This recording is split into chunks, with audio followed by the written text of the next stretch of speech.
I mean, truly, in those days, New York was its own sovereign nation. There was a lot of crime, and where there wasn't crime, there was fear of crime. So we did paranoia about crime. The trains were bombed up, inside and out. The city was selling entire buildings for $1. There were really big open heroin markets in Harlem, Lower East Side. There was plenty of blow.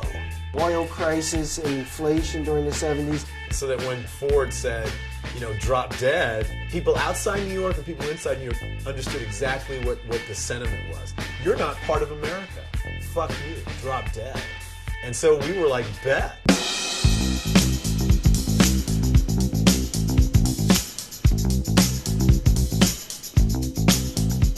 It was just a lot of creativity amidst all the civic chaos of the city. It seemed to be a new time, you know, it seemed to be a new era. While Uptown's starting to get involved in hip-hop, downtown is starting to get involved in their own thing. I mean, New York was the center of the art world then. We were like artists. We were conceptual artists. We were painters. We were sculptors. We were writers. We were filmmakers. We didn't know what we were. When you could attract the art crowd in downtown New York, you pretty much had a successful club on your hands. I mean, Studio 54 and the whole disco scene had pretty much run its course. But club culture had not died at all in New York.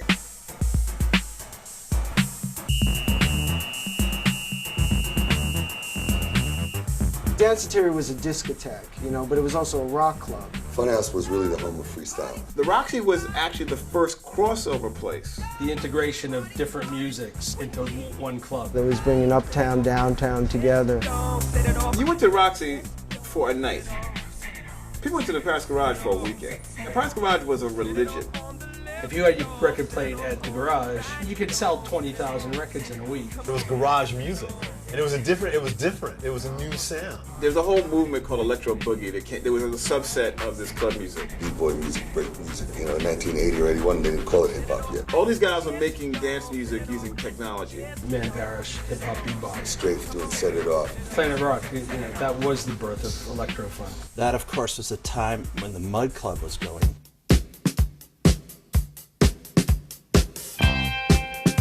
The Mud Club was really downtown. You really had to be down into that scene. Anybody in the downtown scene who was doing any kind of art was also playing music. Music was the most immediate way to communicate what you were trying to say. But there was a label in New York called 99 Records. Bush Tetras, ESG, Glenn Branca. Liquid. James Chance, Lydia Lunch, Alan Vega and Suicide. Conk. DNA. It wasn't a career-orientated thing. You weren't looking to be a professional, you know, singer, professional bass player.